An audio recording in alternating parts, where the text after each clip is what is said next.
We're back in Buffalo, game 2 of the 2005 MAAC tournament, just moments away. Marist against Canisius, and let's take a look at the starting lineups brought to you by I Love New York. Come out and play in New York State. And for Canisius, it's once again the 4-guard lineup that has been successful for them. On the other side for Marist, you'll notice in the starting lineup, Pierre Monaghan, who had a terrific game last time against Canisius with a career-high 21. He's got the start as Jordan will come off the bench, as will Stilfen, who will see time as well. Tonight's coaching matchup is brought to you by Anaconda Sports and The Rock. Matt Brady in his first season as head coach at Marist, and Mike McDonald in his 8th year as the head coach of the hometown Golden Griffins, who are in their home white uniforms here for the first round. But it's not because they are at home, it's because they are the higher seed. Canisius is the 7th seed, Marist is the 8th seed, and we are underway here in Buffalo. Well, I asked Jared Jordan right before the start of the ball game, your ankle injury, are you 100%, are you 90%, 80%? He said 100%. If I'm playing, I'm good to go. So we will see how he does coming off the bench here tonight. Pierre Monaghan takes over at the point in place of Jordan. Monaghan was a highly recruited player who has really started to put it together late in his senior season here. A guy who has missed time throughout his career because of injury, but as we said, coming off a career-high 21 last time out against Canisius. Harris strong to the basket. McNamara blocks it out of bounds. It'll be Canisius basketball. And Harris is a guy who Mike McDonald would like to see him be more aggressive. And there you see Marist, since joining the MAAC, is trailing that series 10-7. Canisius trying to win its 5th in a row from the Red Foxes. They swept both meetings this year, but in both those games, key players for Marist not available. First game, no McClurkin, and in the last game, last meeting for both these teams in the regular season, Jordan did not play. John Popovsky has been playing very well lately. Junior guard from Guelph, Ontario, got to the basket but couldn't finish the layup. McClurkin rims out. Canisius with the ball. We talked about the fact that these two teams really mirror each other. The biggest difference is the low post presence of McClurkin. Harris again strong to the basket and again missing badly, and again in for the rebound. Marist, but a traveling violation gives it back. Well, Canisius has been attacking the rim. We saw Popovsky put the ball to the floor and get himself to the rim, something that Mike McDonald says is a key for him, not to settle for three-point shots. They've been aggressive attacking the rim. They just haven't finished anything. Kevin Downey will trigger for the Golden Griffins. They come in with a record of 10-17. DeWitt Doss, the senior from just up the road in Niagara Falls, misfires on his first attempt. One of the things with DeWitt Doss, he's got to make sure that he lets things come to him, that he doesn't try to do too much.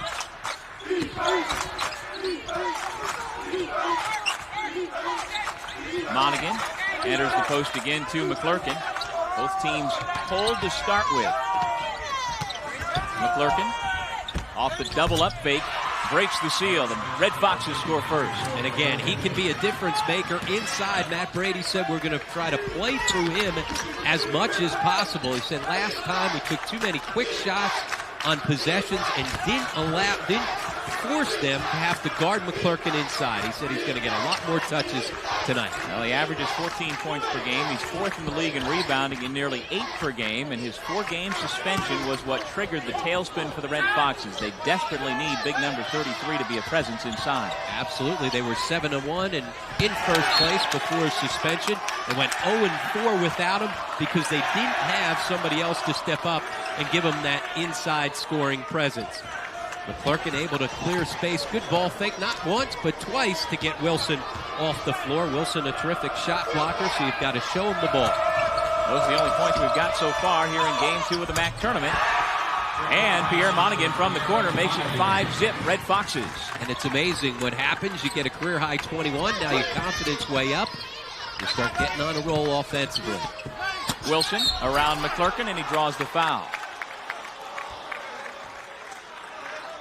Wilson's numbers have jumped up as he's now become the center. Even though he's really a small forward / power forward, a guy who's very comfortable moving away from the basket. But his numbers have certainly jumped up, as you see, 5th in the league in field goal percentage. And you know what? He's 7th in the league in rebounding at only 6'6", 200 pounds. What he does is he uses his quickness to his advantage. Many times you get a mismatch, not in size as he gives up size in a lot of his matchups, but certainly he's got a quickness advantage. And he is one of the 3 tri-captains for the Griffs, and he breaks the seal for Canisius. They're 0 for 6 from the floor, now 1 for 2 from the line, 5-1 Marist. This is Whittington. With Harris holding all over him. I mean, Harris, terrific defender, and he's got the assignment to try and keep the ball out of Whittington's hands. Monaghan found him, but Whittington misfired on his first attempt. McClurkin gets denied by Wilson. Crowd here in Buffalo like that one, and Marist will reset in the half court. But they're going to, again, play through McClurkin. He's gotten a lot of touches each and every possession. Popovsky with a rebound off the miss in close. To the left hand. Canisius still looking for its first field goal. Whittington to the basket strong, and he's blocked from behind by Chuck Harris.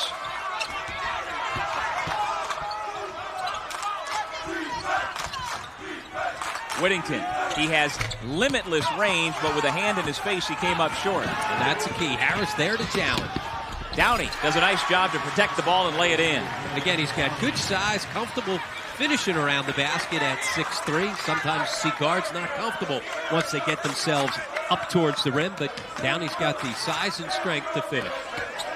Downey defensively guarding Shea McNamara, who is 6'8". McNamara more of a perimeter type of forward. Nice job on the block by McClurkin to get another inside look. He cashes in. And it's 7-3 Marist. A drop step to make sure that he got Harris onto his back. Harris had been active, challenging shots coming from the weak side. That time he pinned him. Downey hits for 3. 7-6, Marist lead is down to 1. And Downey just simply faced up, made sure that he had balance. Downey, a terrific three-point shooter in his own right at 42% on the season. Second team All-MAAC, Kevin Downey, junior guard from Livonia outside of Rochester, and he has both of the field goals so far tonight for Canisius. That's an air ball out of bounds, and it brings us to our first officials timeout. So far here in Buffalo, it's been a block party. Canisius down a point, but defending the Red Foxes all over the floor. We'll take a break and be back with more on the MAAC Television Network. Back in Buffalo, Marist with a 7-6 lead on Canisius, 5 minutes into game number 2 of round number 1 here at the 2005 MAAC tournament. Along with Rob Kennedy and Dave McGarity, this is Doug Sherman. Glad you could be with us as the Red Foxes and Shea McNamara try to move on to round 2. Jared Jordan on the first media timeout comes into the game. So again, the league's second leading assist man at 6.4 per game. Sophomore out of Hartford, Connecticut, takes over at the point. Carl Hood is also checked in for the Red Foxes, as has Brandon Ellerby.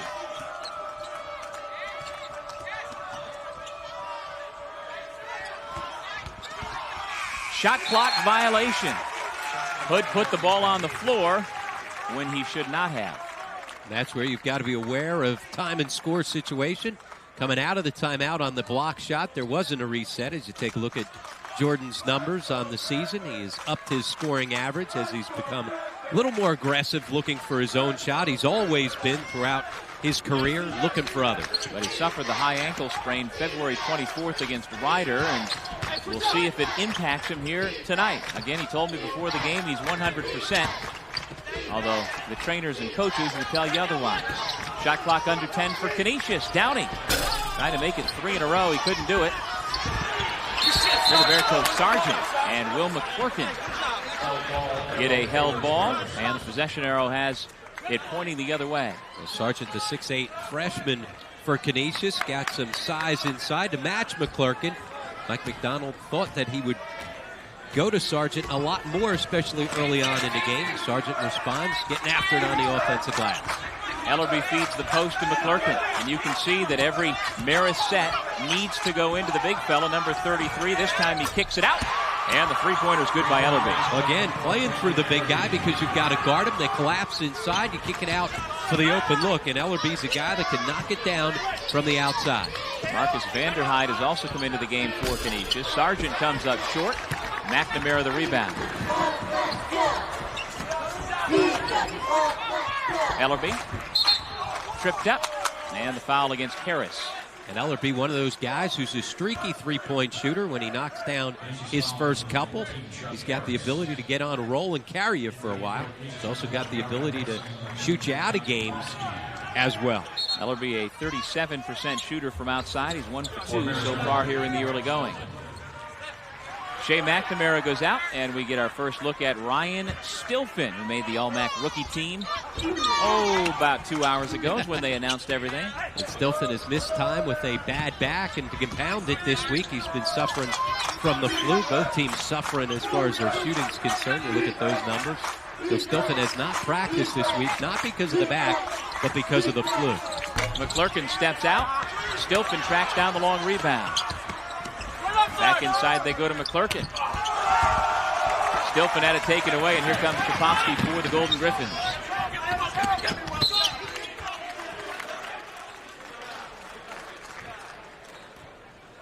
Solid transition defenses by the Red Fox as they get back in transition.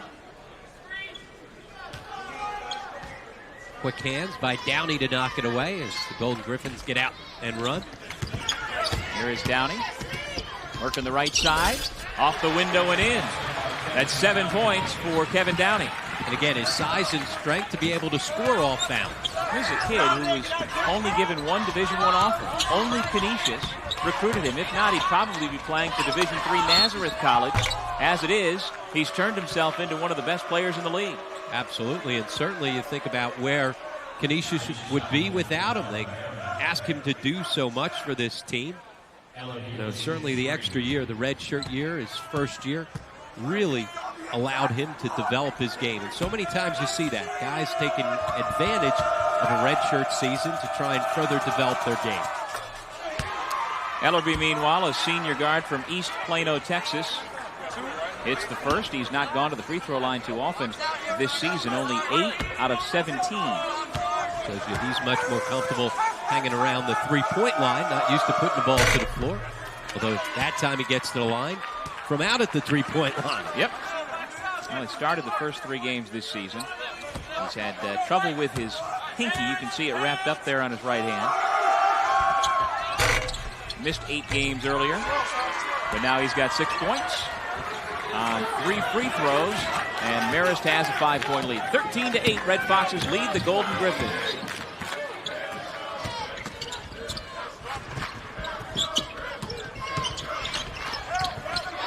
Downey with a bad pass. Stilfen with a worse one. Here's Popovsky. And a blocking foul. Popovsky was fouled before the shot. A wild exchange. Both teams turning the basketball over, something they didn't do the last time they met. Both teams took care of the basketball in the last meeting. Stilfen tried to put it ahead to Hood, who never saw the basketball.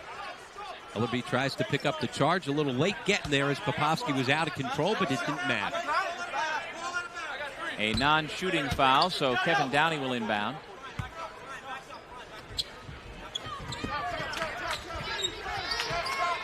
This is Chuck Harris, a 6'3 sophomore from Detroit.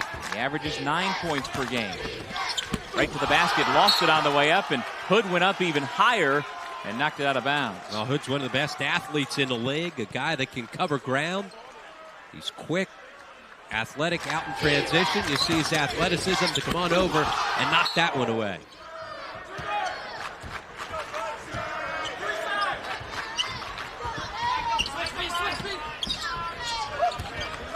Solid defense by Ellerby coming off the double screen to try and free up Downey.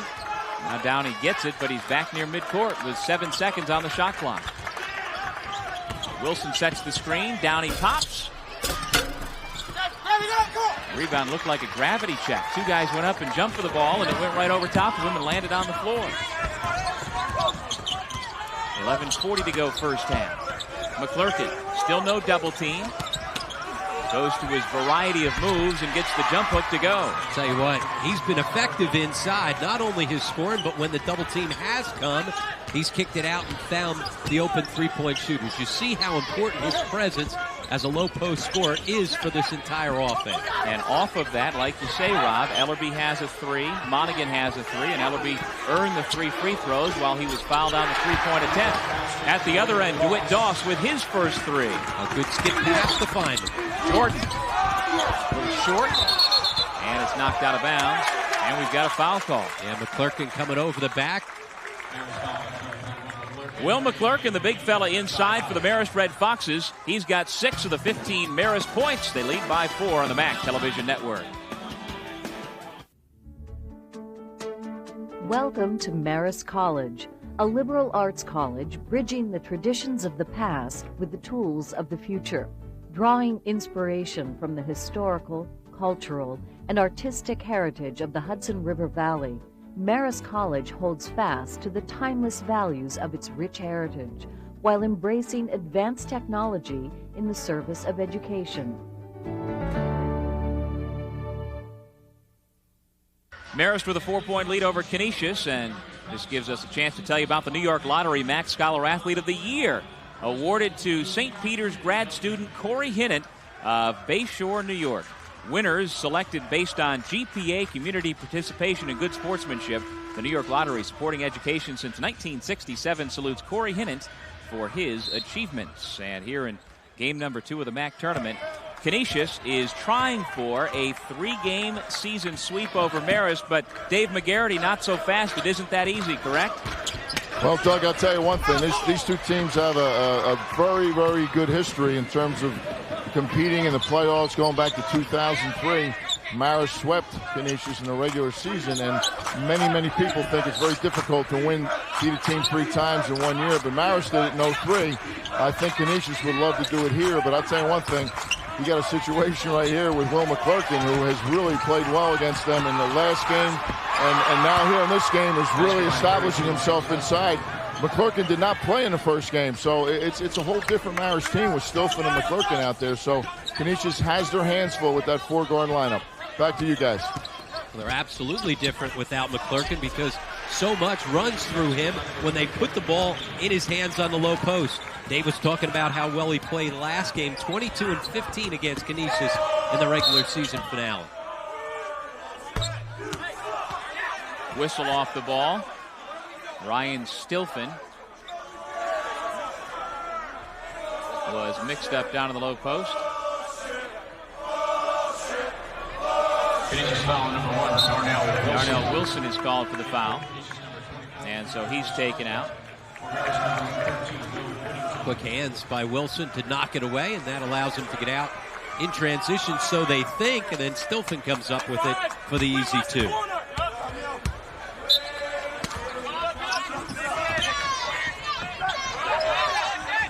Pressure by Canisius. Stilfen back out to Hood.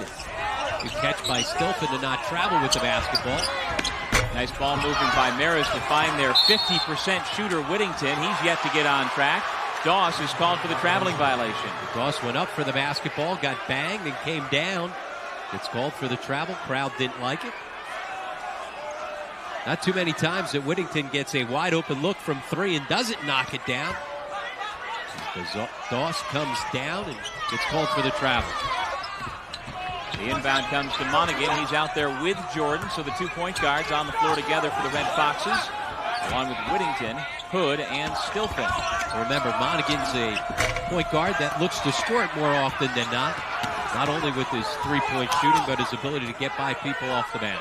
Meanwhile, Jordan is the quintessential point guard with his head on the swivel, looking for his teammates, and there he does it to Whittington, who's blocked by Sargent. Stilfen blocked by Sargent. I better start saying, yes, sir. Absolutely. Rigoberto Sargent doing it inside on the defensive end, but Stilfen staying with it long enough to get an opportunity to pick up the foul. Sir, may I have another? Sargent read that nicely and then recovered even better. Sargent leads the team with over 45 blocks now on the season.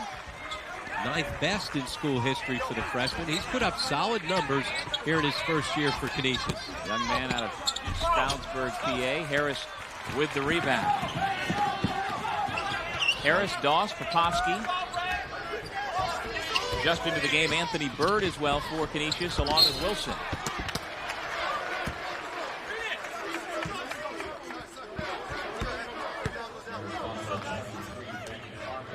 Ben Farmer picks up the personal foul. And so Harris will shoot 2. Harris coming off a very good game last time out against Marist, had 17 points. And he's a guy that usually defers to his teammates, and certainly with the type of scoring that he's got around him in Dawson, Downey, and Popovsky and Wilson, he's usually content to give it up. But Mike McDonald says when he's aggressive and puts the ball to the floor and attacks, that really makes us hard to guard, because now they've got 5 offensive weapons out on the floor. And Rob, Harris is a big part of the reason why Mike McDonald is so optimistic about the future. Oh, yeah. With the incoming recruits next year, along with only losing DeWitt Doss, they expect to be one of the upper echelon teams next year. Well, absolutely. They've got veterans back next year, and then they've got 2 transfers besides the 2 incoming freshmen, but 2 solid transfers led by Corey Herring, who's a guy that could be an impact player in the MAAC next year. McClurkin blocked. Wilson got him. Bird back the other way. Pulls up from the foul line.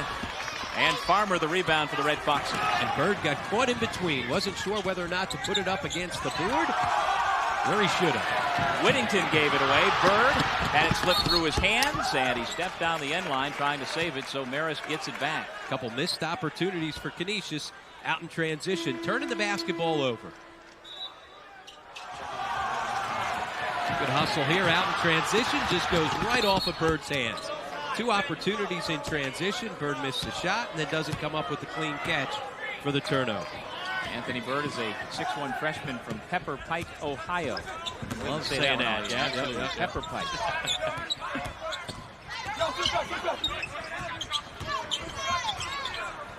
Farmer with the entry pass to McClurkin. 15 on the shot clock. They tried to double with Popovsky off of Whittington. Now McClurkin against the double team gets the roll. Good patience by McClurkin inside, making sure that he doesn't just quick turn and get rid of the basketball, but allowing it to develop. Marist with a 4-point lead. Canisius with possession. You see the Griffs after the slow start. Thanks to Kevin Downey, they have picked it up. Popovsky again with another layup attempt. That's his 3rd try. He's been able to get by his defender, but hasn't been able to finish. If you're going to finish inside, you're off balance. Put the ball on the glass. Give it a chance. Monaghan lobs inside. McClurkin wasn't quite ready for it. Maybe didn't see the release of the ball, and it goes out of bounds off his hands. And he never got an opportunity to release himself to go get the basketball. Nonetheless, McClurkin has been the hot hand for Marist. He's got 8, and the Red Foxes have a 4-point lead on the MAAC television network. Back at HSBC Arena in Buffalo, Marist leads the hometown Canisius Golden Griffins by 4. And Marist has done a nice job working the ball inside to Will McClurkin, the senior from Medford, New York, with 8 points so far. And Canisius has a tough decision to make. Do you go inside and try to double down? If you do, you leave the perimeter open for the likes of Whittington and Monaghan to knock down outside shots. So they've decided to just isolate one-on-one inside for McClurkin. Fidelis Care is proud to sponsor the Fidelis Care Family Section. Fidelis Care providing free or low-cost health insurance to all New Yorkers through the Child and Family Health Plus program. Nice move to the basket for 2. That's DeWitt Doss. The quick first step by Doss to get by the defender. Now, he went through a torn ACL last year. He's had a litany of injuries. He is a grad student now in his 5th season with Canisius, and he has really put together a terrific senior season. Here's McClurkin again. He's into double figures. Well, he kicks it out and then quickly reposts, and they put it back inside. They've gotten a ton of touches for the big guy on the post. He has nearly half of the Marist 21 points. Now McClurkin averages 14 points and nearly 8 per game in terms of rebounds, and he has been a tall presence so far here tonight. And the key, reposting right there. He's done a good job of kicking the basketball out when nothing's happening, and then just set yourself right back up. His teammates have certainly gotten him a ton of touches here. Doss again, quick off the ground, but he couldn't finish the layup. McClurkin with another rebound, and here comes Pierre Monaghan. And Marist dominating the backboards here, something they did not do in the last game. They were out-rebounded by 8 in a loss to Canisius.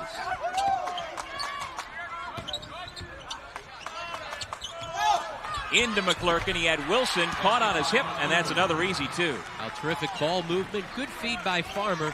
And once again, McClurkin doing a great job of establishing that low post position. Sometimes you establish it and your teammates don't find you. They're finding it. Clearly, Coach Brady has his entire team focused on feeding that post. Coach said coming in, that was going to be their game plan, to try and play through him as much as possible. Doss missed it. Monaghan tracks down the rebound in the corner for Marist with a 6-point lead. Here come the Red Foxes, and a blocking foul against Harris.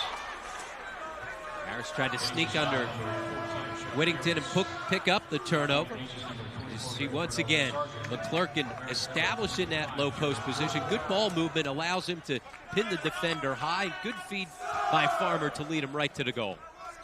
Now, last year as a junior, McClurkin averaged 10 points per game. This year, as you see his numbers tonight, terrific. He averages 14 points per game. And he has done at Marist what you'd expect someone to do, get better every year. You see right here in the first half how important he is to this team as they once again go right back to him. He's doing a great job of getting the defender on the high side, and then they're leading him right to the easy goal.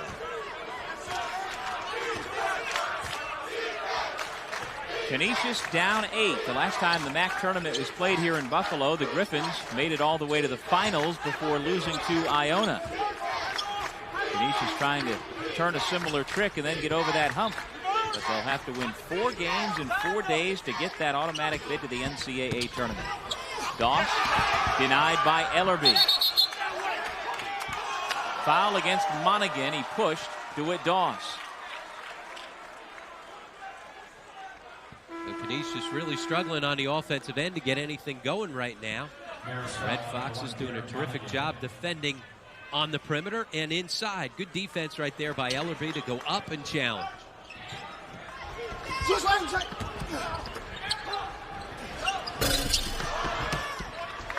McNamara gets the rebound, and Jared Jordan at the point. We've not seen the true Jared Jordan. He says he's 100%, but he clearly doesn't have the cutting ability that he usually does have. Or the quickness. You see the double team, and then he kicks it out for the open 3. Long rebound to Jordan. Quickly they go right back to Ellerby. Makes a bad pass. Popovsky hustling for it. Jordan tips. Here they come our way. Downey into the scores table, and Jordan hops back up quickly, but we saw him wincing again on that ankle. Yeah, absolutely. Clearly he's not 100%, but he's a tough guy. We've seen him last year in his freshman year get banged up and continue to play. Loose ball. Both teams hustling. Good hustle by Jordan to keep it alive. Downey coming into your screen. So both teams getting after it. But Jordan, so as not to give Coach Brady a chance to take him out of the game, popped up quickly and said, I'm all right. I'm staying in. Right now the officials looking for blood on somebody. Somebody has blood. McClurkin has blood on his shorts, so it came from somebody, apparently not from McClurkin. You bleeding, Rob? Nope, I'm fine. There's the blood. There's the guilty party, I guess. Stay fine. Let's go. Yep, it was on Wilson's jersey, so he now has 22 on. I don't think they saw that there was blood on McClurkin's shorts because he would need to get rid of those.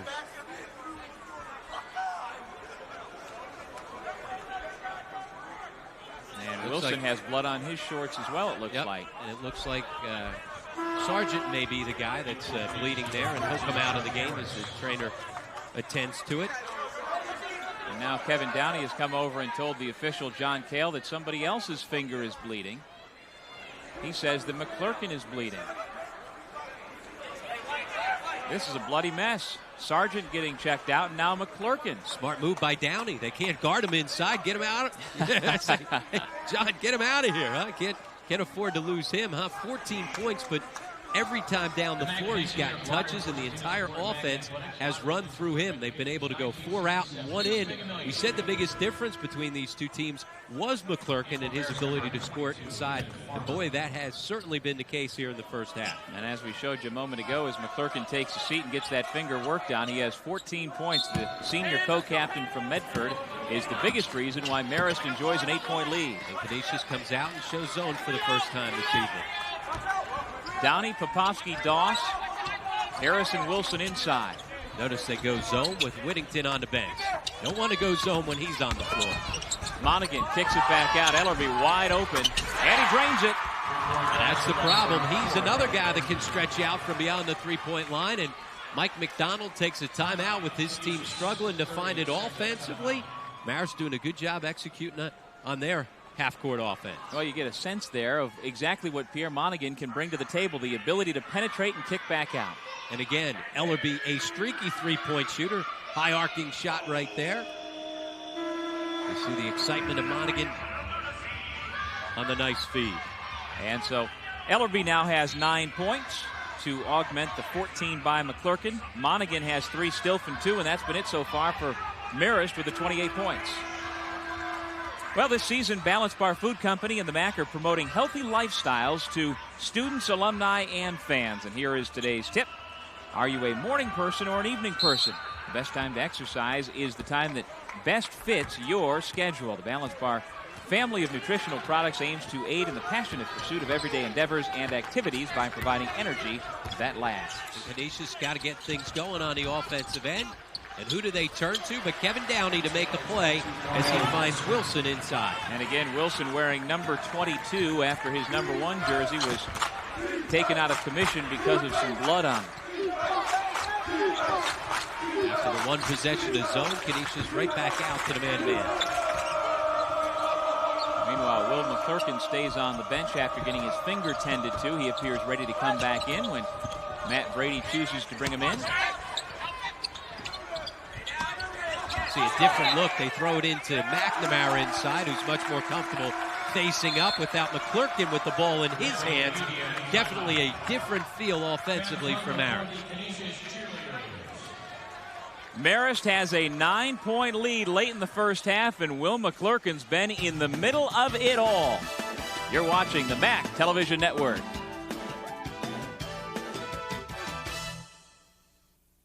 What are you looking for in a college? Cutting-edge academic programs, a faculty that's second to none, great recreational opportunities and residence halls? How about a college that will provide you with the education you need to become a leader in your profession and in your community? If that's what you're looking for in a college, you'll find it at Canisius. To learn more about Canisius College, call 1-800-843-1517 or visit us on the web at canisius.edu. Canisius College, where leaders are made. Will McClurkin had a career-high 26 points at Fairfield back in January. He's well on his way to giving that a run here in the early going of Game 2 of the MAAC tournament. Marist 28 and Canisius 19. And welcome back to the HSBC Arena, everybody. We're in downtown Buffalo for the weekend. A champion will be crowned Monday night. Game time of the championship game is 9 o'clock. Jared Jordan goes for the steal and able to get it from Doss. And the finish with Popofsky all over it. Great finish with his left hand as he goes right into Popofsky and puts him in jail. First 2 points for Jared Jordan, and the lead is 11 for Marist. And Marist shows zone. First time we've seen them in zone so far this evening. Well, the battle of the boards has not been a battle at all. Marist 25, Canisius 10. Hard to imagine. They played just a couple days ago, and it was Canisius that dominated the backboards with an 8-rebound advantage. Now it's 26-10, and Jordan hobbles up court. He looks over at the bench, and you can clearly see he is nowhere near 100%. And so Matt Brady calls for a 30-second timeout. Yep, and I think that timeout is to get Jordan off the floor. Good hustle by Jordan, even though he has been hobbled at times with the ankle. He wouldn't know it from this play. Good steal, and then goes right at Popofsky. Puts him in jail and is able to finish with his left. Instincts take over, but then when you're trotting back up court,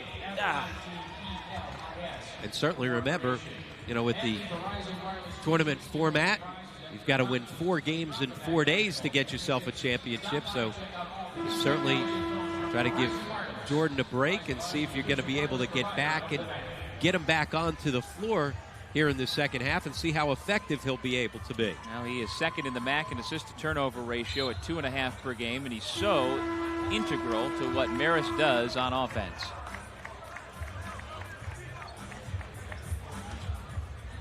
Well, you knew he was going to give it a go. Yep. And he said it was 100%, but right from the get-go, you knew that Matt Brady didn't have his star point guard at 100%. Looks like he's going to head back into the locker room, and why not? Himself an extra couple minutes to see whether or not he'll be able to go here in the second half. And so McClurkin, who has been the offensive star, back in. Ellerby, he's also been productive from the perimeter. With McClurkin, it's not just his scoring, it's his ability to kick it out and find other people out of the post. So important that post guys can pass the basketball as well. And Jordan continues to get treatment on the end of the bench. And Canisius gets possession off of that errant pass from Pierre Monaghan. Mike McDonald from Ridgefield, Connecticut.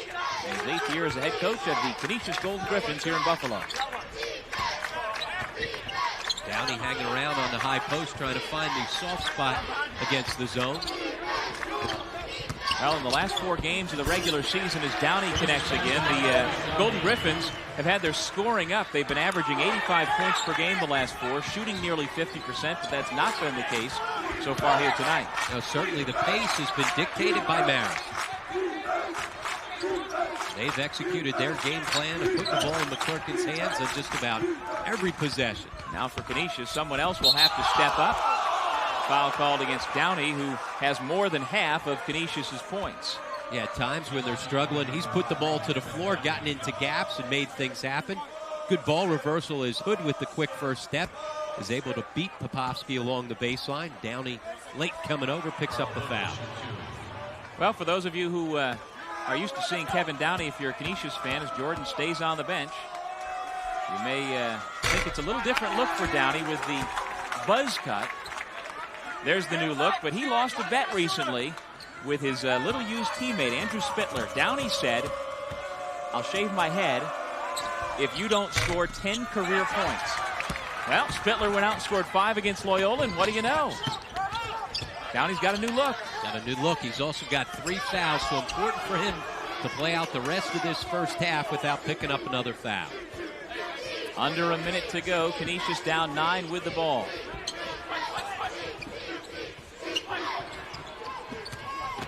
Popovsky had Doss but didn't see him. Shot clock under 10, so Downey fires it up. Not in rhythm, and so now Marist with the ball. He wasn't in rhythm, and their offense has not been in rhythm here in the first half. Solid defense by Marist. They've mixed it up with a little zone late here in the first half. They've kept Canisius off balance. Hood, Ellerby, and Monaghan in the backcourt with Jordan on the bench, nursing the ankle injury. Again, tempo has clearly favored Marist. Even though Marist is a team that likes to run coming into this game, clearly Matt Brady's plan was to try and slow things down. Monaghan takes a tough shot. Stilfen tips it up with 2 seconds in the half.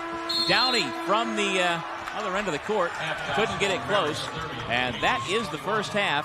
Marist with a 9-point lead. Will McClurkin has been the big star for Marist. 14 points, 4 rebounds, and every offensive set has gone through him, and for the most part efficiently. Yeah, a dominating first half, not only by McClurkin, but by Marist as well. Well, Jared Jordan heading into the locker room to receive treatment. In the meantime, we'll hear what his coach has to say. Matt Brady standing by with Dave McGarity. Dave? Thanks a lot, Doug. Matt, you did a terrific job getting the ball inside to McClurkin. You really spread the floor, went with that 4-out offense. Well, we're trying to make, Canisius make a decision. If they're going to guard us real hard on the perimeter, then they're going to have to guard us in the lane too. And until they make it an adjustment, we'll do that. And then Will's done a good job making some baskets. I thought the key for us was, guard and dribble penetration and not give him any second shots. So we'll see if we can do it for another 20 minutes. I'm not certain we can keep him at bay for 21 points in the second half, but we have to try. Well, they did try to penetrate. They really tried to get to the rim, but you really kept the ball in front of you. I thought your closeouts were terrific, and you forced them to take tough shots on the move. Well, that's what we wanted to do. If they're going to dribble penetrate, we don't want them to find the next open guy. We want them to have to shoot over the guy that he's penetrating on and make a difficult shot. Good luck in the second half, man. Back to you guys. Thank you, Dave, and thank you to Matt Brady. His Red Foxes head into the locker room with a 9-point lead. Marist 30, Canisius 21. Our halftime show upcoming from the HSBC Arena in Buffalo, New York. And the second half just underway here in Buffalo. Canisius trailing by 9 in this first round game of the Metro Atlantic Athletic Conference Tournament. Welcome back, everybody, along with Rob Kennedy. This is Doug Sherman.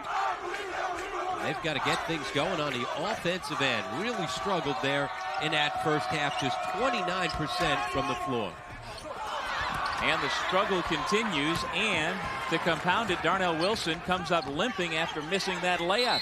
And now officials timeout because Wilson can barely stand. Once again, it was another good opportunity on the offensive end. They just came up empty. That's how the game started. Canisius got 4 or 5 early layups and couldn't convert. Wilson tries to step around. You see he gets banged. Comes down, misses the layup. Take Kevin Downey out of the equation, who's 5 for 10 from the floor. The rest of his teammates are combined just 3 of 19 from the field. And again, a lot of those have been some good, easy opportunities. They just have not been able to finish. Well, John Popofsky averages 11 points per game. He's scoreless.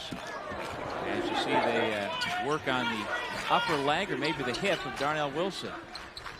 McClurkin, meanwhile, has been the story for the Red Foxes, but he gives it away to Canisius. And Downey with a quick release. Tough one right over top of McClurkin. Again, Downey finding ways to score it, whether it's in the half court or in transition. And while Jared Jordan sits and rests his wounded ankle, his Red Foxes see their lead cut to 7. And I tell you what, if you're Mike McDonald, despite the fact that your team shot just 29% from the field, you got to be happy with the fact that you're still in the ball game. You just got to figure out a way to handle McClurkin inside. Now McClurkin missed on that attempt, and so Canisius down 7 with a chance to inch closer. Harris, Popofsky, Downey, Sargent, and Doss on the floor for Canisius, and we've got a pushing foul against McClurkin down to the low post. Whittington, McNamara, Monaghan, as we see the work again to try and get Darnell Wilson back in the ball game. Looks like they're stretching things out. When he went around the defender, it looked like he may have taken a Charlie horse to the thigh. Monaghan, McNamara, McClurkin, Farmer, and Whittington, the 5 on the floor for the Red Foxes. Traveling violation. Harris turning the corner off the solid high post screen from Sargent. Lost his footing, lost the basketball. Now, the last time Marist made the NCAA tournament way back in 1987. Star players like Rick Smits and Grafton Davis.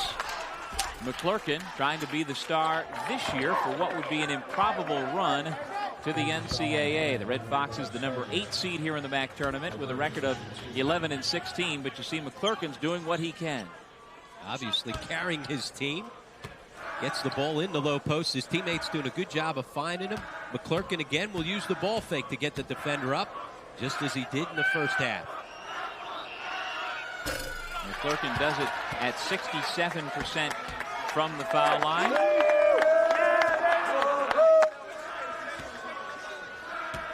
Saw there on the armband 31 in memory of Richard Jones, who died during this offseason. Member of the Canisius Golden Griffins team, who would have been a senior, is sorely missed not only by his teammates, but obviously the entire Canisius community at large. Now the entire team has yellow ribbons on the uniforms as they have had all year. Head coach Mike McDonald as well with a yellow ribbon on his lapel. Nice look inside for 2. Shea McNamara with his first bucket, the freshman from Milwaukee.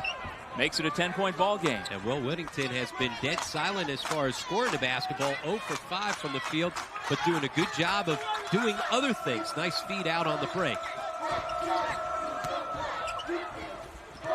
Downey with another quick release, this time from the baseline, and this time no good. It'll be Canisius basketball, though. Quick steal from behind by Whittington, getting himself out in transition. He's comfortable pulling up for 3. This time he dumps it off inside for the easy 2 from McNamara.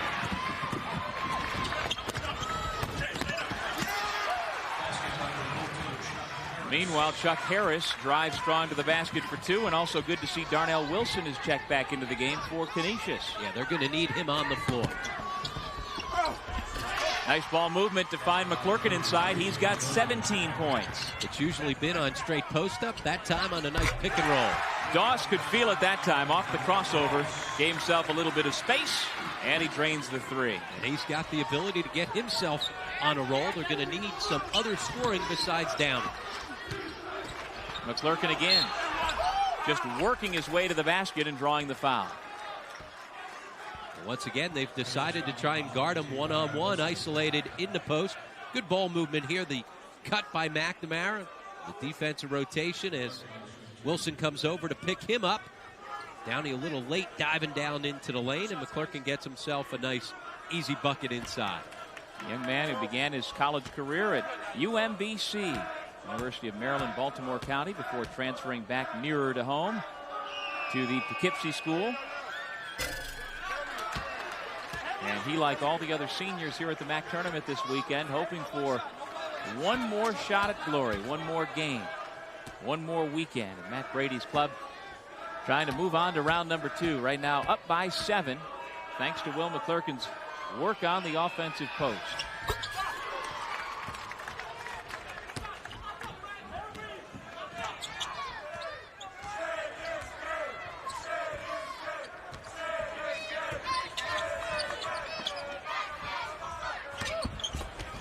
Downey kicks to the corner. Popovsky, he's still silent. No points so far, and that was an air ball for the junior guard from Canada. Terrific block shot by Wilson. And here come the Golden Griffins. Popovsky, hesitant to pull the trigger that time. Doss makes it 2 in a row for him. That smart play by Popovsky. Instead of forcing the shot, the extra pass to get Doss the open look. All of a sudden, Canisius getting on a little bit of a roll as they finally start making some shots, and Mike McDonald's team right now has a little momentum as well.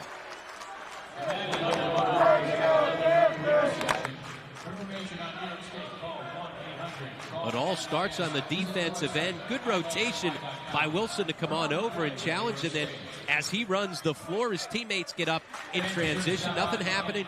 Good ball reversal, though. They keep moving. The extra pass to find Doss, who steps right into the open 3. And now Doss is into double figures with 11, and the Griffs and their fans have reason to cheer. They are back in the ball game, down by 5.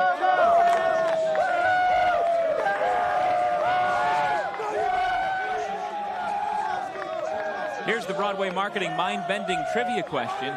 Canisius won its last tournament title in 1996 with a win over Fairfield.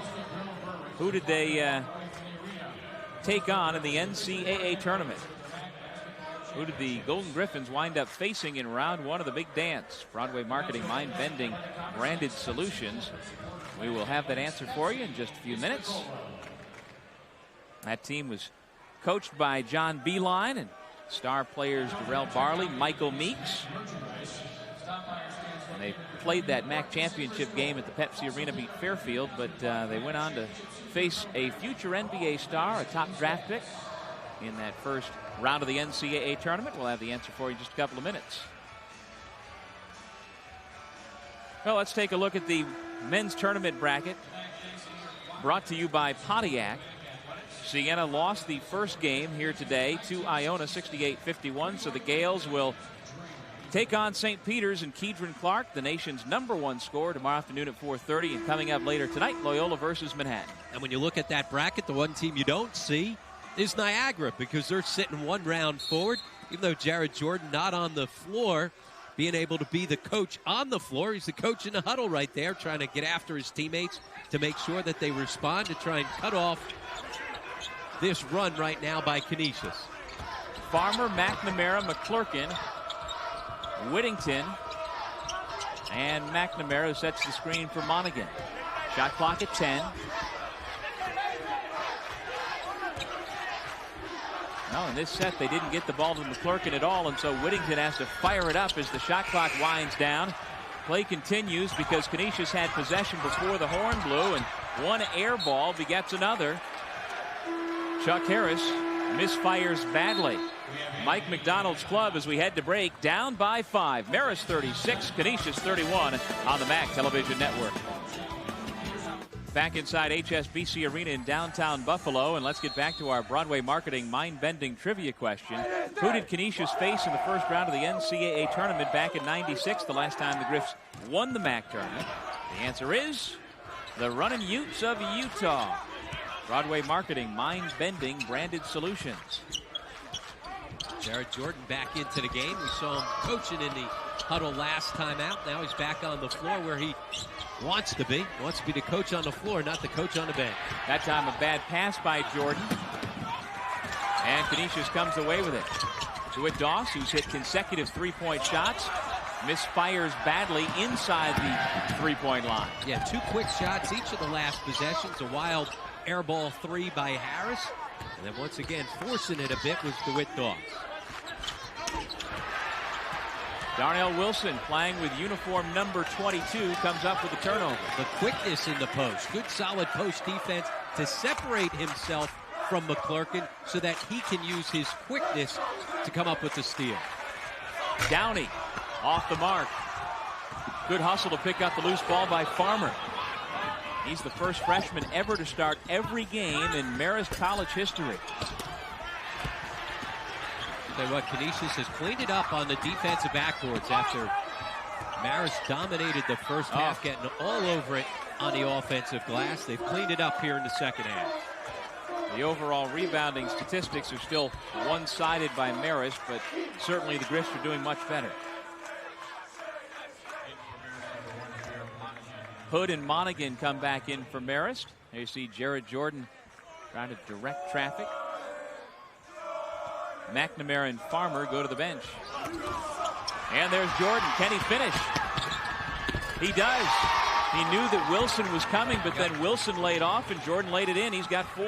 Wilson never stepped to the pass to meet it. If he does, it's a foul against Jordan. Instead, it's a steal and a layup at the other end. The lead is back up to 7. Popovsky this time finishes. We've seen him get to the basket several times tonight, but those are his first 2 points. And that's the key. The ability to score the basketball. It's not good enough to get there. You got to make the shot. Canisius needs some offense from their 6'2 junior guard from Guelph, Ontario. Back into McClurkin. He has been the big difference inside. That's now 20 points for the senior co-captain. And he's had all the time in the world to maneuver on the low post. Nobody diving in to force him to make quick decisions. Popovsky fouled by the help defender Monaghan, and he'll shoot 2. Able to slip it. Good pass right there by Wilson to find him. See, Jordan just steps right through because Wilson doesn't step to the basketball. Able to finish it at that end. Here's where the sore ankle certainly bothers him. Unable to keep himself in between Popovsky and the basket as Popovsky beats him off the dribble.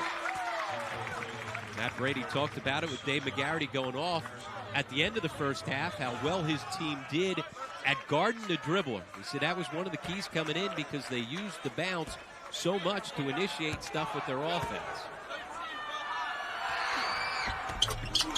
Now we talk about the last time Canisius went to the NCAA tournament. Popovsky is a young man who has played in the NCAA tournament. Began his college career at Central Connecticut State. Averaged 9 points per game as a sophomore and played in the 2002 NCAA against Pittsburgh. So they're hoping that some of his leadership can rub off as they try to rally here in the second half. Sargent with the rebound.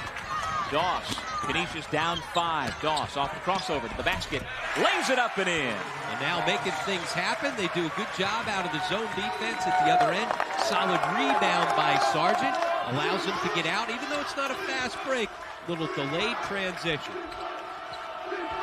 Well, Canisius lost 9 of its first 10 games to begin the season, but trying to finish the year on a much better note. And here comes Popovsky again off the turnover.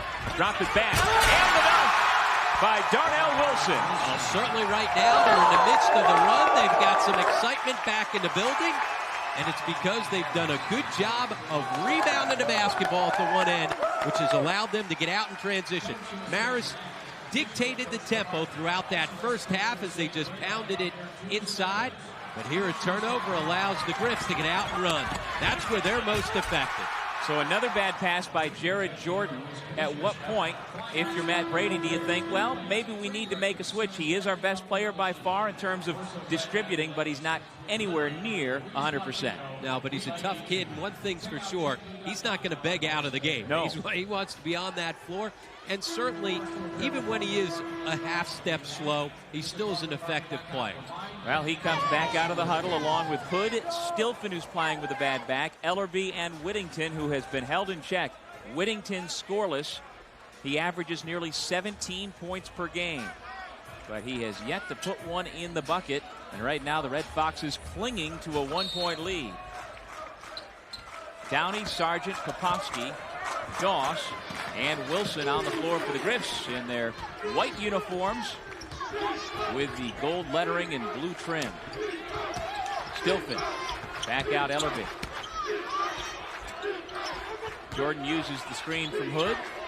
Again, he doesn't have the quickness to turn the corner and get himself into the lane. Little crossover, kick to the corner, back out to Ellerby from 22 feet. Nothing but net. Ellerby's having himself a nice ball game. He's got 12, double his season average. And absolutely getting it done from beyond the three-point line. That's 3 threes on the game for him, stretching the defense out. He's got that high arcing shot. He can put some hang time when the ball releases out of his hands. This is the pace where Marist was very comfortable in the first half, slowing it down, forcing Canisius to attack out of the half-court offense. Popovsky tries to hand it off to Downey. Canisius fortunate to hold possession. Had some bad spacing around the high post. And they will keep the ball. When we come back, there's only 7 on the shot clock. And we've got a timeout, 11:15 left to go. Ellerby and the Red Foxes with a 4-point lead.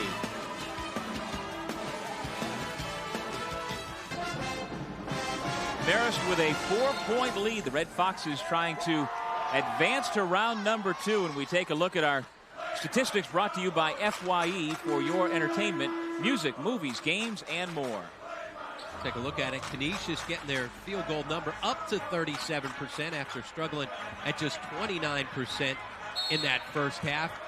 Marist continues to dominate on the backboards, a 15 rebound advantage. That's certainly the biggest reason why Marist has the 4-point lead. Well, they led by 9 at the half.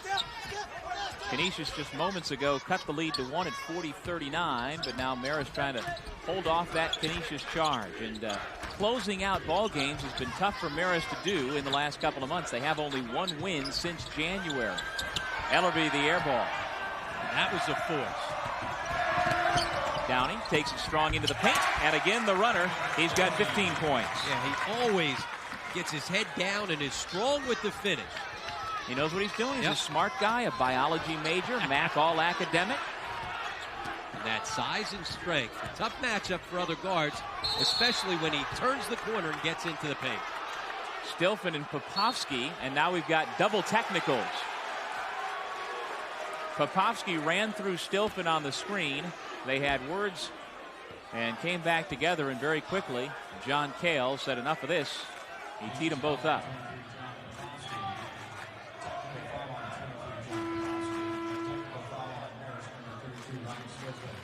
Here's the screen. Popovsky runs into him. Stilfen goes down. They pick up the foul on Popovsky. And then they start talking to each other. And unfortunately for them, John Cale was right there in the middle of it. Tees him up. So Popovsky takes a seat. Stilfen will stay in the ball game. Popovsky kind of brings that hockey mentality. He's a Canadian and has that tough in-your-face type of persona, but he has been very quiet here tonight. Popovsky takes a seat with only 4 points. And like I said, Stilfen stays in the ball game after the double technical. Popovsky out, and Chuck Harris has come in. Excuse me, Rob. And remember, that's 2 quick fouls against Popovsky on that play. Not only the foul coming through the screen, but the technical foul also serves as a personal foul. Whistling a foul on the post. Stilfen and Wilson. It's Wilson who gets the foul. So Stilfen, who was quiet there in the first half, had the 1 steal and dunk in transition. Now starting to assert himself here in the second as they pound it inside to him. So it doesn't matter whether it's he or McClurkin, still trying to run everything through, getting touches in the paint. Well, Stilfen is 6'8", 212 pounds, a redshirt freshman from Bay Village, Ohio, who made the All-MAAC rookie team. Hood drops it off inside Stilfen, but nice job to strip it away by Harris. Harris made the first contact as he deflected it, and then Harris was there to pick it up. And you know what? Canisius can take the lead. Most of this run was out in transition as they scored it in bunches, but now they're starting to settle in the half-court offense. Wilson got himself another good look inside. He just has not finished off shots. Quick drop step. Able to get himself deep into the lane, just missed it. Let's send it over to Dave McGarity for an update from the sideline. Dave? Hey, Doug, this has been a pretty interesting second half here. Marist seemed to be in complete control. I think a couple things.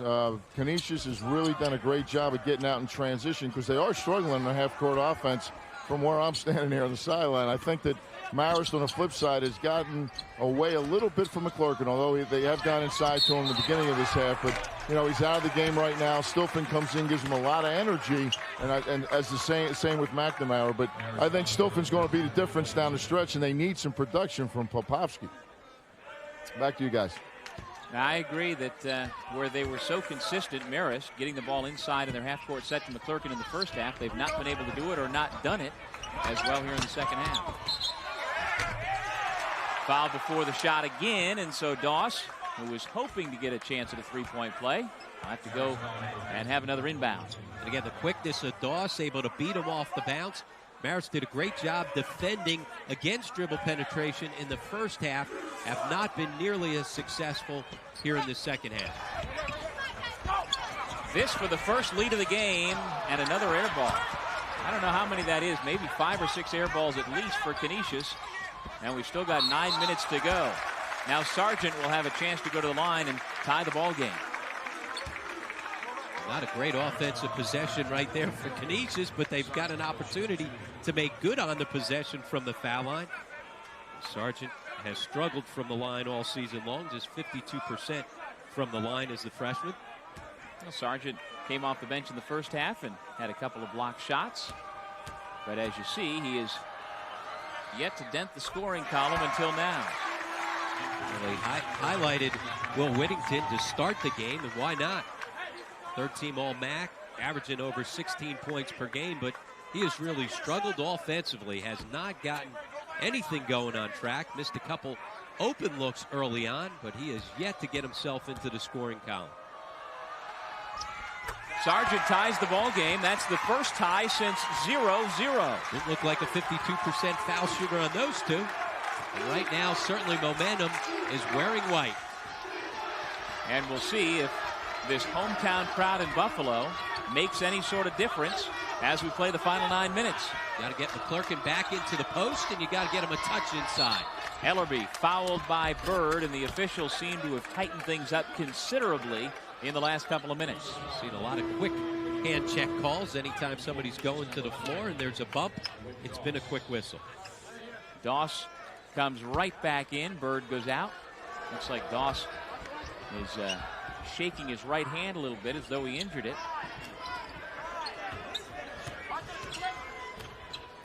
Jordan and Whittington, the all-third-team MAAC backcourt. That's where you got to go. Get it back into McClurkin. First time we've seen a solid double team from Canisius when he touched the ball inside. And in theory, that should free up Whittington and the others, but instead Whittington gives it away. Once again, no spacing. Tried to dump it off to McClurkin, was right on top of it. And Sargent gives Canisius the lead. He's giving him energy. He was put in there to defend inside against McClurkin because McClurkin was having his way. Instead, Sargent giving him some energy and some scoring at the offensive end. Outraced everybody up the floor and got the easy two to give Canisius the lead. And again, another Marist turnover, and Jordan hobbles back as Downey dribbles into the paint. And what do you know? He's comfortable inside, not afraid to post it up. Mike McDonald's team right now having the best of it. Jared Jordan just simply not able to get around the corner and make things happen. In the meantime, Pierre Monaghan, who started the game at the point, sits at the scorer's table. McClurkin battling inside against Sargent. You could see that one coming. Sargent had his arms up, had his arms in the back, stepping under it. The Canisius defense has helped to give the Golden Griffins their first lead of the ball game, and it's up to 4 at 47-43.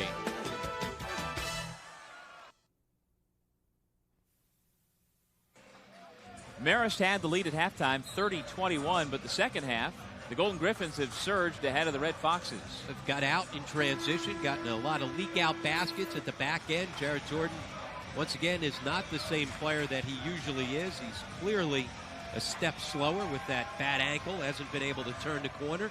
But Kevin Downey and company, led by DeWitt Dawes, have gotten the energy here in the second half because of their offensive leak-outs.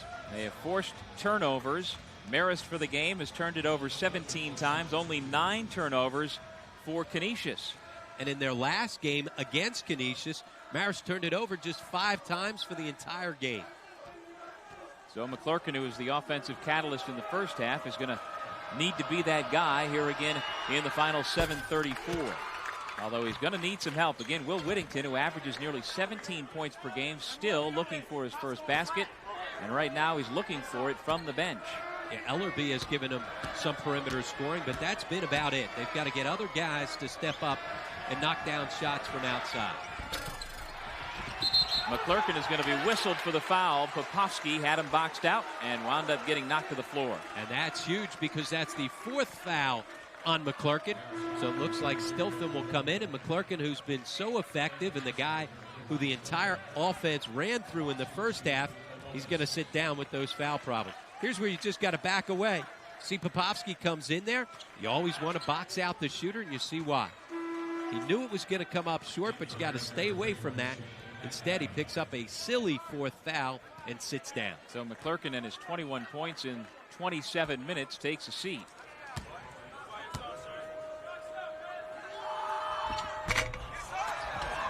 McNamara clears the Popovsky miss. And the Red Foxes down by 3, back with possession of the basketball with Jared Jordan at the point, Monaghan and Ellerby on the wings. Canisius goes zone. You got to make sure you find Ellerby as well as Monaghan beyond the 3. Work the ball around the perimeter. Skip pass, Ellerby wide open for 3. Couldn't get the roll, and the Griffins get the ball back. That's the shot you want if you're Marist. An open look from Ellerby. Downey and Doss. Harris, Popovsky, and Sargent. The step back 3. Nothing but net for Chuck Harris. Well, Mike McDonald said he wanted Harris to be more aggressive. Can't be more aggressive than that. A step back 3 with a defender in your face. Well, he's 7th in the conference in three-point accuracy at 40%, and he showed why right there.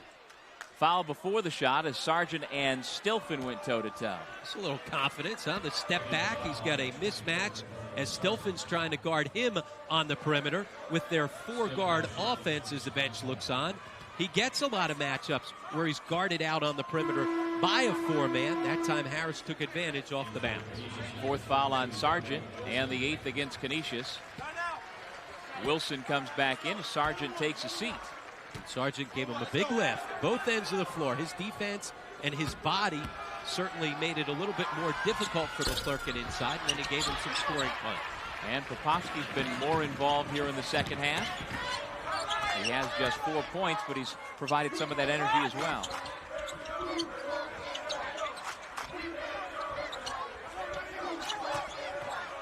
Harris, this time Stilfen steps out a little further. Popovsky misfires. Doss right back at the basket. Jordan with a rebound. And he's forced up a couple shots. Did a great job tracking down the offensive rebound and then wasted it with a bad shot. Monaghan with a burst of speed, and he will shoot 2. Canisius' 25-9 run is because they've gotten out on the run. I mean, it is clearly a different pace to the second half. It was walk it up, pound it up for Marist in the first half. Here in the second, Canisius has dictated the tempo by getting up and down the floor. And, you know, nobody's going to confuse Canisius for Niagara in terms of wanting to run, but certainly with a 4-guard offense, they're much more comfortable getting out. Well, this season, Aeropostale will donate an article of clothing for every free throw made during conference play. Aeropostale and the MAAC are distributing these clothes to youth groups in our communities. And at the end of the season, 2,843 foul shots were made. Thank you very much, Aeropostale. Timeout called by the Griffs. And, well, like we said, the last 4 games of the regular season, Rob, they were averaging 85 points per game, and they've been able to dictate that better, while Marist, meanwhile, has been stone cold. Absolutely. Whittington, a non-factor from beyond the three-point line. He's got an over. Stilfen, obviously bothered by both the back and the flu. He has just 2, but the real key is taking Whittington away on the perimeter. Whittington 0 for 6 overall, 0 for 4 from three-point land. And in the second half, Doss and Downey have done it for the Griffs. And it's been out on the run. You saw Doss off the breakdown. Dribble penetration. They did a great job, Marist, in the first half of having solid defense, keeping people in front of them, not allowing them to get into lanes. That's not been the case here in the second half. Transition buckets and dribble penetration have allowed Canisius to outscore themselves. They're 21 points in the first half, already 29 here in the second half, and we've still got plenty of time. Now, Rob, we talked about the all-star backcourt of Jordan and Whittington, but it's the all-star backcourt of Mike McDonald, DeWitt Doss, a third-team all-star, and Kevin Downey, a second-team all-star, who've combined for 30 points and have led Canisius to this 5-point lead. Pierre Monaghan, the senior guard from Chicago, hits the second, and it's back to a 50-46 ball game. 6:08 to go, second half.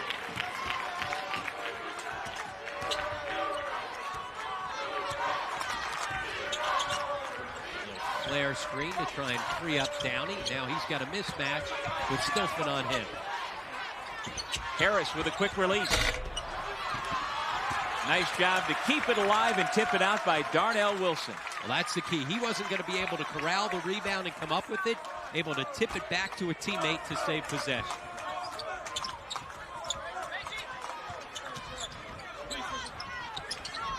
Doss picked up his dribble and calls for timeout. 30-second timeout for the Griffs. Nice defensive pressure by Jared Jordan and the Red Foxes to force that. If you're Doss, though, you got to keep the dribble alive, get by the defender, create some space to try and reset the offense. Instead, they take the timeout. Certainly don't want to waste timeouts coming down the stretch. In a 4-point game, they become very valuable late in the game. Well, Rob, let's take a look at our Pepsi Slam of the game as the Red Foxes and the Golden Griffins go toe-to-toe. Popofsky running the break, and with the big finish, it's Darnell Wilson. Pepsi, it's the cola. Head coach Mike McDonald, team having won 2 out of its last 3 coming into the postseason, but they lost 5 of 7. It's been an interesting stretch, and in that stretch they had 3 overtime games, lost 2 of them. So a lot of crazy finishes. We saw one of them down in Lawrenceville against Ryder, a game they ultimately lost where they thought they had it won at the end of regulation. Well, they've shown they can play with anybody.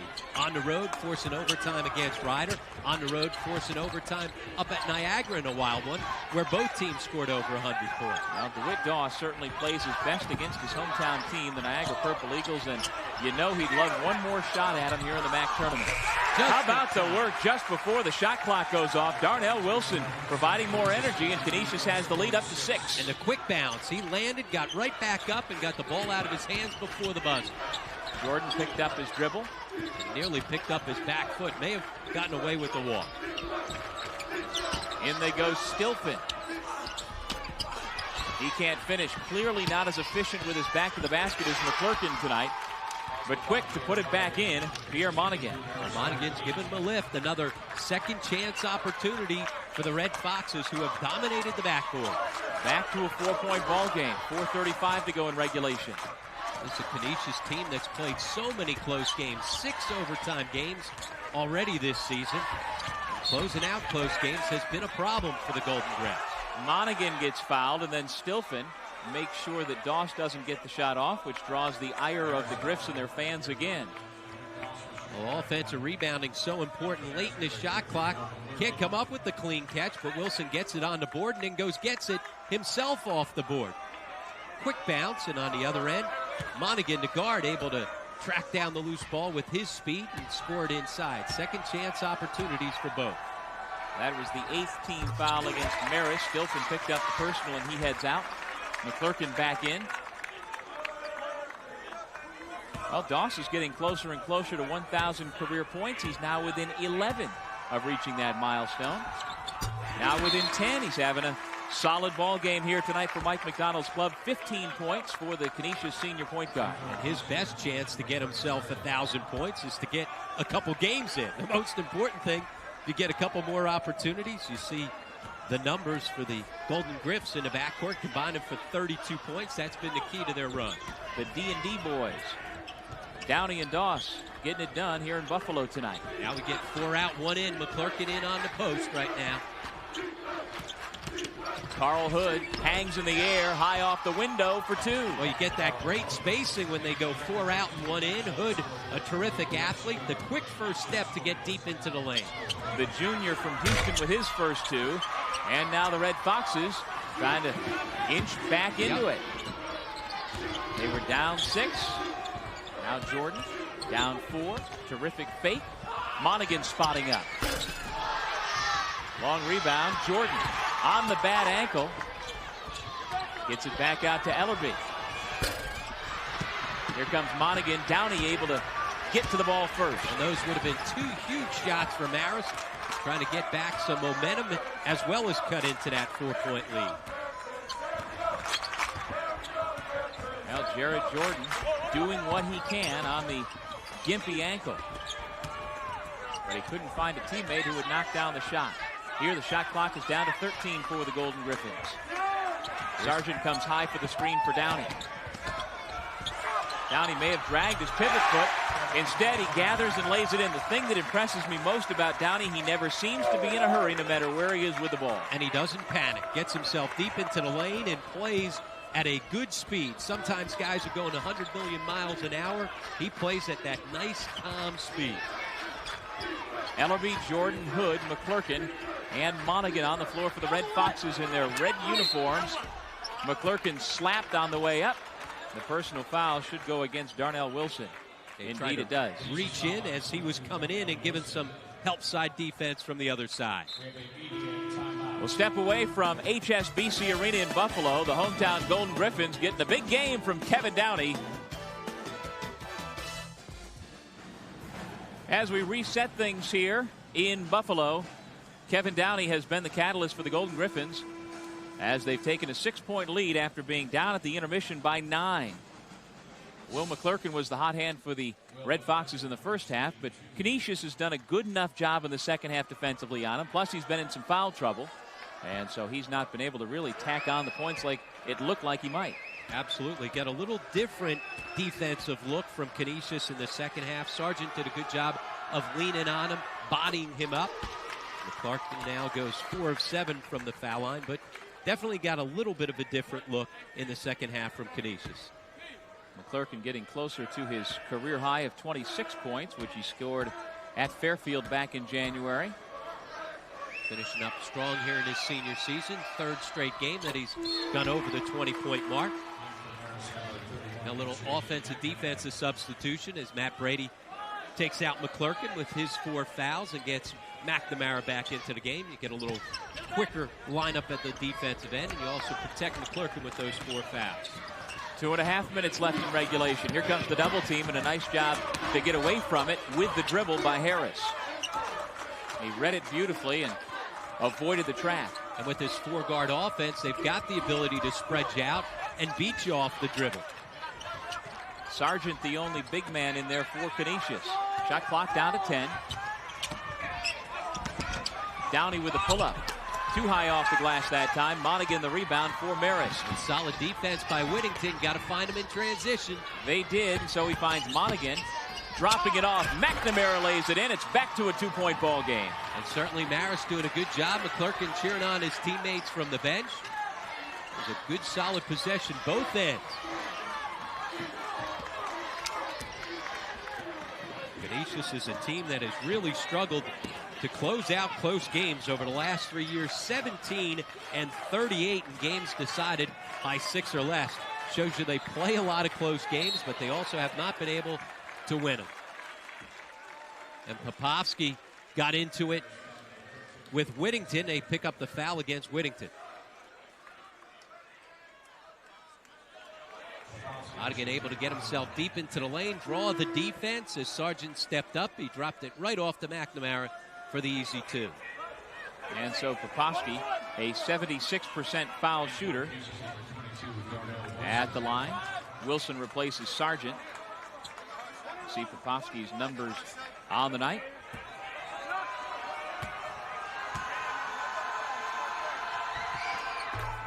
Fans get the latest MAAC news and scores sent right to your wireless phone by signing up for the MAAC Verizon Wireless Coaches Corner.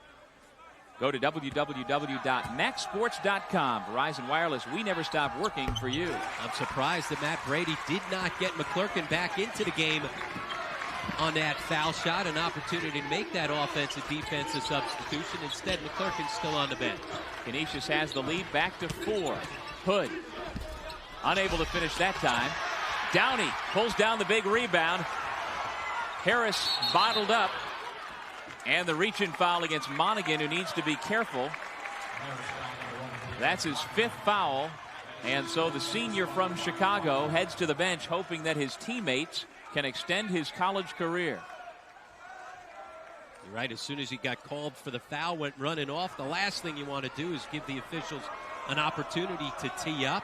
Harris nearly turned the basketball over if he looked ahead, as Monaghan fouls out with his 7 points. If he looked ahead, he had Wilson streaking. Couldn't put the ball up to him. Was lucky enough not to turn it over against the freshman. And so Mike McDonald's club, the 7th seed, trying to hold off the 8th-seeded Red Foxes, who will have to go at it now without the disqualified Pierre Monaghan. Well, at the intermission, Marist had a 9-point lead. They got it up into double figures, seemed to have a comfortable lead. Canisius was kind of in a malaise, never really got going, but then all of a sudden they started to turn their defense into easy baskets, kept McClurkin down, and all of a sudden they've got themselves the 4-point advantage. Yeah, they strung a couple together, scoring it out in transition and on the back end. See the reset. Both teams with 2 timeouts remaining. And the Red Foxes will get possession of the ball if there is a held ball. 2-shot foul as Mike McDonald's team up over the double bonus. That's always so important. Step into the line late in the game knowing that you've got 2 foul shots as opposed to the 1-and-1. Now Harris is only a 63% foul shooter. He manages to get the second and push the lead back to 5. Jordan trying to drag behind and find Whittington. Clarkin's in the game. You got to get him touches.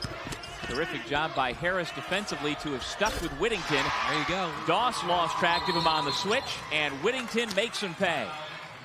Terrific job being patient, allowing things to develop as they were able to find him deep along the baseline. Great feed. You see, that's a part of the game that we picked up from the Europeans. So many times driving it along the baseline and throwing it along the baseline. See on the spin here, Jordan gets deep along the baseline and then kicks it out. Great movement without the basketball by Whittington. He's got the confidence, even though he has not shot the basketball well here today. He's got the confidence to just step up, let it fly, and let it rip. And that was Doss who failed to stay with him. Lost track of the assignment because it doesn't matter that Whittington was over for the first 39 minutes of the game. You've got to keep track of a guy who comes in shooting 50% for the season. There's a reason why he's 50%. Even when he misses a couple, then he steps up and is able to make a couple. And if you're Doss, you can't lose track of him. You can't worry about getting yourself in and helping out on anybody else. With a 5-point lead, you absolutely can't lose track of Whittington. Well, Rob, this copyrighted telecast of the Metro Atlantic Athletic Conference may not be retransmitted, reproduced, or rebroadcast without the express written consent of the MAAC and MAAC Properties, a division of Host Communications. Now Marist will be up in the full court pressure. No need to give up the foul. With 58 seconds left and the lead down to 2 points, you've got the ability for just a good, solid defensive possession. Try to force the turnover, nothing there. Good solid defense forces Canisius to take the timeout. Absolutely, and the Golden Griffins have to burn it. Chuck Harris waited and waited and waited, and at the last second realized he couldn't find anybody, so he does call for the timeout. And now both teams down to just one timeout left. With 58 seconds to go, this one's going right down to the wire. Our first game here tonight was a one-sided affair. Iona took care of Siena, knocked the Saints out of the tournament, and the Gales live to play another day. They'll be in action tomorrow afternoon. And we take a look at the brackets as they stand here at the moment, brought to you by Pontiac. The Gales will play a 4:30 tip-off against St. Peter's tomorrow. And the winner of this game will get Ryder. Ryder, who got a share of the regular season championship with that thrilling win at home against Niagara. And then the winner of our next game, Loyola Manhattan, has Fairfield waiting. And then, like you said a few minutes ago, the team you don't see on those brackets, Niagara, because they've earned the double bye as the #1 seed. The regular season co-champs, along with Ryder, they got the #1 seed through tiebreakers. Canisius had the ability to break it and throw it ahead. Instead, Popovsky brings it back. Harris needs to be careful. Yeah, he only just had got a it second over. to spare. A little nonchalant with that. Now they've got it in the hands of the guy they want with it. Downey with a bullet pass inside. The reverse is off the mark by Wilson, and the Red Foxes able to save it. Shot clock is off, and Marist can hold for 2 to tie or 3 to win. Matt Brady calls timeout. And he takes his last timeout to set things up. They got a good look, did Canisius, at the offensive end. As we've seen a couple times, though, here tonight, Wilson got himself an easy shot inside, but just didn't finish it off. The bench thought that the ball was out of bounds against Jordan on the rebound. They were up yelling about it. Take a look. Gets himself deep into the lane, can't get it, tries to tip it in and keep it alive. And here's what the bench was complaining about. Ooh, I'll tell you what, looked like Jordan's foot was over the line on that. Now let's see if we get a better angle here. But Jordan's toe and actually the ball on the bounce here. Looked like right both there. were close, but can't quite see it. tell.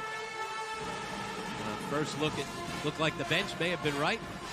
Looked like his foot was out of bounds, but instead, Marist will have possession. On the timeout, they get an opportunity to get McClurkin back into the game as well. Why not ride him? All game long, he's been effective when they put the ball in his hands inside. If they decide to double down to kick it out, remember, Whittington obviously has the ability to knock down 3, as does Ellerby, who's been quiet for a stretch.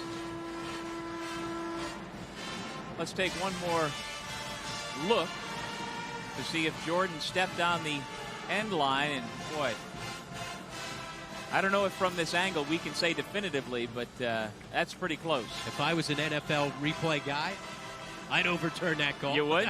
Well, and based on the way Jordan pulled his toe back, maybe that is the indication that I need to pull that back a little bit. I wouldn't be under the tent for that long. I would reverse that one quickly. Jordan's the guy that will key it as he usually does. Let's see if they run through McClurkin again. Jordan, Ellerby, Whittington, and Hood on the perimeter. Good switch by Popovsky to take it out of Whittington's hand. They still haven't been able to find McClurkin inside. There it is, into the triple team. He comes up short, and Canisius grabs the rebound with 10.2 seconds to go. Well, solid offensive set. They tried to run Whittington off the double screen for a 3 out at the high post. Nothing happened. Good patience, pounded inside right where you want to. McClurkin's been the answer all game long. That time just came up a little bit short. Jordan puts it right where he wants to. McClurkin, good solid step through, just a little short on the release, and then he picks up his 5th foul. Had no choice but to give up the quick foul off of the miss. Tell you what, that's a good look. Right in the lane, little jump hook from 5-6 feet away from a guy who's scored over 20 points. Can't diagram it any better than that, just comes up a little short. And Rob, for a team like Marist that has only one win since February 18th, that was a win at Siena. Yep. Closing out ball games can become problematic. They've lost 9 out of 10 coming down the stretch after that great 7-1 start. Their defense, they've battled through injuries and suspension to McClurkin, which started the slide. Well, it's certainly not over. Although one more free throw will make it that much more difficult for Marist to see the light at the end of the tunnel. One more foul shot extends it out to the 2-possession game. On a miss here, still plenty of time for Marist to race it up and find one of their three-point shooters in Whittington or Ellerby. Wilson, though, calmly knocks down a pair. He's only a 57% foul shooter, but he has not hit any bigger foul shots than those two right there. Absolutely not. And on the second made foul shot, Mike McDonald takes his last timeout to try and set things up defensively. Now Wilson now with 9 points. He has finished the season strong. Last 4 games of the regular season, 17 points, 10 rebounds per game, shooting 65% from the floor. He's been very active, whether he's been wearing uniform number 1 or number 22. He was wearing number 1 to begin the ball game and got some blood on it. Made a quick change over to 22, and no matter what number, he has played effectively at 6'6" inside like he's been doing. Absolutely. Kevin Downey, though, has been the guy as expected that gets everything going. He was the one guy in the first half that kept them close, even though they shot it poorly, down just 10 because of 5 of 10 from the floor for Downey. It was his play in the first half that allowed the Golden Griffins to hang around and now step up here, and once he got some help from his teammates, make that run. He's our Pepsi player of the game. With 7 seconds to go, Jordan makes it a 1-point ball game. 61-60, 5.1 seconds to go, and Whittington grabbed a jersey and is called for the foul before the inbound. And you got to be careful with that. You get a handful of jersey. At times you can get the intentional, but even if he makes these 2 foul shots, we're down to a 1-possession game. You saw at the halftime Matt Brady talking about the fact that he wants to show poise, and he wants his team to show poise. A lot of poise right there from Jared Jordan on 1.5 legs on the bad ankle with the quick 3 at the other end. And he's only a 28% shooter from beyond the arc, so a huge 3 for Jared Jordan. And the pressure back on the Canisius foul shooters, and again, Chuck Harris comes up big. And no timeouts for either team, so if you're Marist on a make, you've got to try to advance the basketball as far as you can. Still plenty of time to get off a good look. He doesn't get the roll. It's a 2-point game. But the ball's loose on the floor. Time expires, and the Golden Griffins survive. Well, certainly Marist had a chance on the miss to rush the ball up the floor. In that rush, they didn't take care of the basketball. Turnovers were a problem all game long for Marist. None bigger than on the last possession. The Red Foxes, who turned it over just 5 times the last time these two teams met, turned it over. None bigger than that last possession. Canisius wins it 62-60 over Marist. The Golden Griffins move on to round number 2, where they will take on the second-seeded Ryder Bronx tomorrow night at 7 o'clock. Canisius now with a record of 11-17. And they live to play another day. Kevin Downey, our Pepsi player of the game, with 19 points to lead the way. He was the steady hand for Mike McDonald's club from beginning to end. Absolutely. And he also got a big lift from his backcourt mate and DeWitt Doss, who he was the guy that keyed that initial run that got them the lead initially there in that second half. Hugs all around for the hometown team that moves on. We'll take a break and come back with our post-game wrap-up. The dejection of the Red Foxes, who see their season come to a close. Will McClurkin had fouled out. And the elation on the other side. The Golden Griffins moved to round 2 of the MAAC tournament.